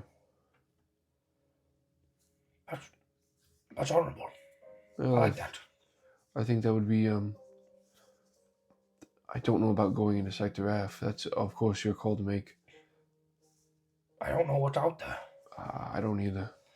If it's anything like Sector E, we're gonna have to be very careful. My thought behind it would be that might help give us credibility here with the people of Greygrim. Of It course. seems that they really choose to honor those that have a story to tell and bring something to the island. So if we were able to save one of their own, it might give us a little bit of Street cred. street cred. That's a great way to put it. Agreed. That's needed, especially if they're so infatuated with Cognan. Well, this could be a very important outpost. It is very important. So We, we need to make sure that we have good credibility here. of course, Because I feel like these people with a click of Cognan's finger could turn on anyone. we can't have factions. We can't have people splitting off from. I mean, Not yet, at least. no. Yeah. Of course, we're going to be individual The goal is to be individual, self-sustaining communities, but all of Torvagard, Yes. spread throughout the Terran fields. Ideally, and this was our stepping stone. Well, I'm glad to see it's so successful out here. it looks like they're living well. And only having one missing person, that's Well, he only went missing 2 days ago. good. That's good. That's better than average. So potentially his, ship is damaged, or that individual, Kortuk, he showed me or pointed at the body of one of these Neogi that Cogden had brought back. Oh yes, Um, they told me about that. A hopefully, bizarre creature. terrifying, really. It almost looks incapable of it almost looks like we should be fighting, truthfully. But Cogden said they were sentient. He said they were able to jam, and from beyond, he said that these Neogi talked as if our little bit of space is a drop in the bottle. That only makes sense, right? Of course. Who are we to say that this is all that there really is? Look at this. I mean, we are standing on another island that I would have never thought could be possible. Absolutely. I mean, what always blows my mind is just looking at the stars. It's just another direction to go. Yeah. Cognan and I, we built a few telescopes back on Tovengard, and we've been looking out. There's a few close star systems. You said Cogden. Did you mean General or I'm Admiral Jim Horner? Dang it! I know we were messing up names. Oh, I left and right. know, I know. That's all right. Yes, sorry. General, yes, Admiral Jim Horner. Admiral Jim Horto and I have constructed telescopes, and we often look out, looking for other planets. It's really hard, honestly, to find a planet when you don't know what you're looking for. Oh, I can only imagine. Yes. But we do hope there's more. There has to be. Well, Where did I come from? Yeah, your proof. Where did you guys come from?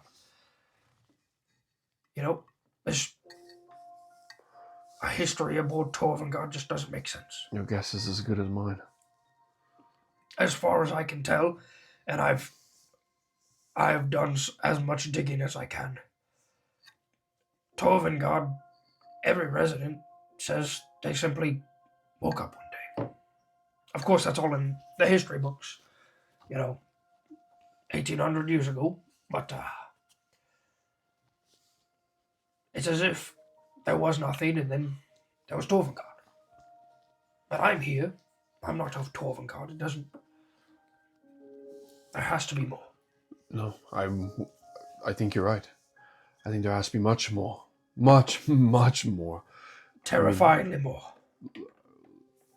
I think this is proof of it. This Greygrim Island is just this very minuscule fraction of what the possibility is outside. And these ships you yourself, and then General Admiral Jim Horder have created are stepping stones. They sure are. And I can't iterate enough how much it means for you to take this step with me. I couldn't have done it alone. Don't let Sage hear it, but he wasn't my missing piece. I'm honored to have the opportunity, to say the least. And he kind of places a very large hand on your back and says, Caution him. As much as I'd love to stay and chat, I am exhausted. I think I'm falling asleep as we speak. Your eyes are heavy, Yeah. and you look almost as bad as you did the first night I met you. Less covered in... No. Just about as much blood on you as you were then. Yeah, that's about right. Yeah. All right. Yeah, we'll continue the conversations in the morning then. Of course. All right. Rest well, Carson. You as well. Good night. okay. With that, you take a long rest here A long rest. And Yay. yes, you can mark yourself as a long rest. Resetting your abilities, Woo! resetting your HP, Hey. and, Oh? more importantly, Oh? leveling up Yeah, let's go. to level 3. To Yay. narratively, I guess to expound upon leveling up, as well as all of your adventures that you've had, these weird flashes of memories or dreams, nightmares, whatever they be, you do dream tonight. Your dreams are worrisome, to say the least. Okay. They start out back on Torvengard. You're standing on the docks, just admiring the ships. And then next thing you know, your vision is black. There's still feeling around you, but everything around you is black. Cold blackness. And there is this like writhing feeling of something sneaking its way up around your ankles, kind of like slowly constricting you as it works its way around you all the way up. And whatever is constricting you is starkly cold to all your surroundings. It's almost like it's pulling all of the warmth away from you. And it's getting so cold that it's almost unbearable. You're shivering, but everything around you is black. And while you're sitting there, constricted, restrained, and panicking a little bit, you feel this horribly sharp, horribly quick pain. 2 quick slashes. Wrist, wrist. And just when you think it couldn't hurt worse, you feel something press against your throat. Gosh. And you feel a very slow, very deep gash across your throat. This long, slow knife cut, basically like bottom of the ear to bottom of the ear, just slow all the way across. And you can feel the cold just emanating throughout your body, radiating up as it's constricting, wrapping around you. And then there's nothing. The eternity of nothing stretches onwards for too long. You don't know if you're dreaming. You don't know if you're dead. You don't know what exactly is going on. And then sparks. And a ping, ping, ping. Off in the distance. Sparks once more. More pings. And that exact same scene, that exact same dream, or at least what you thought was a dream at one point, plays out in front of you. But this time, instead of being an active participant, it's as if you're watching your body go through the motions of this conversation with who you would assume to be Femus. You see the chains binding his ankles to the anvil as he works the hot iron poker. And then you finally get to the point where his eyes are matched with yours, the gray eyes peering into your gray eyes. The bristly beard kind of like tickling against your face as he's way too close to you. And then the hot iron poker pushing back the cold that has wrapped you up fully. And the hot iron poker radiates throughout your body. And you wake up. You wake up in the most confused state possible. Confused for 2 reasons. We'll touch on the first reason. For one, that radiating has not stopped. There is this warmth that is spreading throughout your body. And I would like you to mark down that you have gained the boon of Femus. Going forward, you have resistance to cold damage, and, to explain your dice rolls, advantage on death saving throws.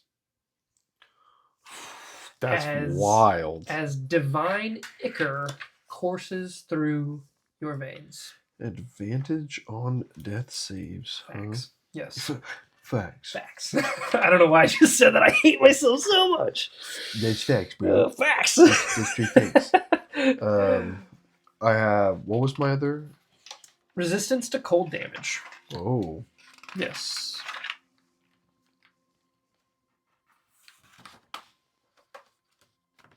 And more so, that resistance to cold damage, it's like the cold of that dream, of that nightmare that you experienced, the pressure on your wrist, which almost still ache to this point. The pain in your neck is completely bashed to the side from this warmth that is radiated, this healing protective energy that fills you. And you kind of start to understand what might have gone down. You're piecing the puzzle together. Touching on the second reason you woke up in such a confused state. Aside from waking up in a place unfamiliar to you, you're not on Torvengard. You're not on the Starhammer. You are on a completely different asteroid. You are on Greygrim Island, in a bed that is not yours. It is a missing person's bed. The only thing comforting to you is the moment that you can hear Carlisle snoring. But what truly woke you, aside from the hot iron poker, is the sound of panicked screams from the village beyond your door. Oh no. And that's where we're going to end the episode tonight. Yikes. Do we want to do a little like post-session level up so that way everybody can see? Yeah, absolutely. Yeah. You think that's a good? So probably pretty. Yeah, absolutely. We'll sign done. off. First off, that was a killer. Yeah, man. Dude, Killer I sweated so much in the first half, and now I just got goosebumps. This is fun. That was awesome. Thank you guys so much for tuning in to episode 3 of Commander's Log. Do we want to level up to level 3? Yeah, I was going to we- sign off first, and then we're going to do like a little after sign off. Oh, thing okay. here. Yeah. Okay. Just Sorry, in case go ahead. anybody wants to tune out here, in Sure. case they don't want to do the boringness of leveling up. Okay. But otherwise, like I said, thank you guys so much for tuning in to episode 3. This is a little passion project for me and Brandon here. We truly love what we're doing, and we hope you guys love it just as much. Please be sure to check out Jason Wardell of In the Vast Forest on Spotify and Bandcamp. Again, all the cool tones that you've heard in the background are produced and created by him, which just blows my mind every time.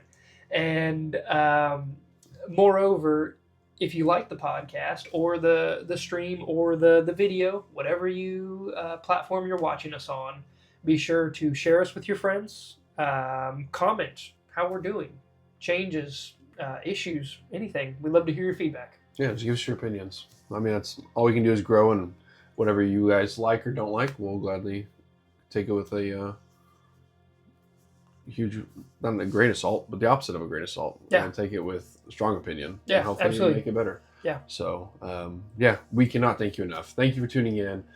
Remember, new episodes every single Wednesday from here on out. That was episode number 3. Episode 3. For those of you leaving out, we'll see you later. For those of you sticking around. Let's level you up. Okay. So, for starters, hit dice. Yeah. Adding to your hit points, A D10. you'll roll a d10 based upon your class level, or your class, Yeah, class. and then add your Constitution modifier plus your 6. 6 is not a bad roll at all. Nice. You do get a bonus from tough as well, so I think that would be +2, You're plus correct. 6, plus your con mod. Correct. Yes. So I have my max before was 24. Ooh, and So level 3 is where classes get interesting, isn't it? absolutely. Because this is where you pick your subclass. Yes. Heck yes. So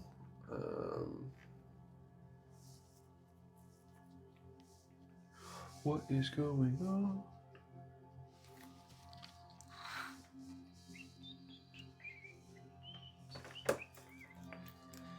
So it should take me to from 24 to 34. Ooh, that's a That'll be a good jump. big bonus. Yeah. Is your con mod too? Yes. Oh, okay. Constitution is Gotcha. a 14 total. Right on. Okay. For those that don't know my class, because I haven't really said it You have not. I or don't. done anything yet. Yeah, I don't know if I've even mentioned it. I don't think we have mentioned it. So for those of you sticking around to listen to the end of the 3rd episode, Carson is a blood hunter. And I will be going the route of the Profane Soul.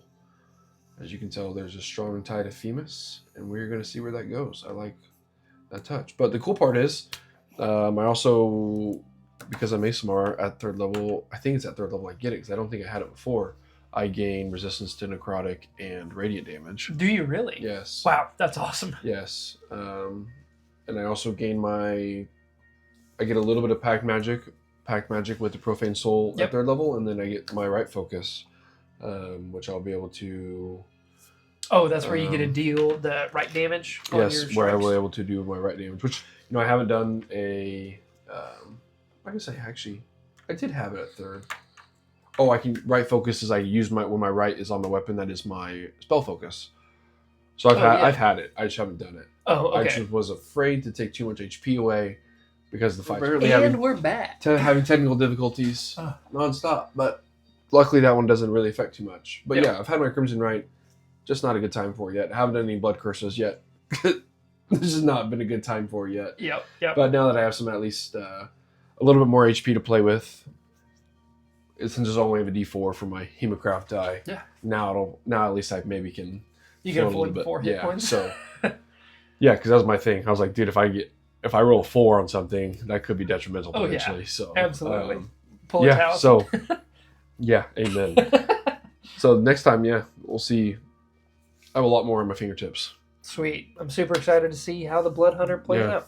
I've never played with the class. We have. Well, In one time, we've had some in one of our but it was in our home multi-class, so we game. didn't truly see. Yeah. We So didn't truly see all of it. So I It love will to see how be- this one. a fun run. Again, that's level 3, baby. And just like that, Okay. that's also session 3. Yeah. Thank you, everybody, for tuning in. Thank you very much. Thank you guys so much. Until next time, we'll see you Signing later. off.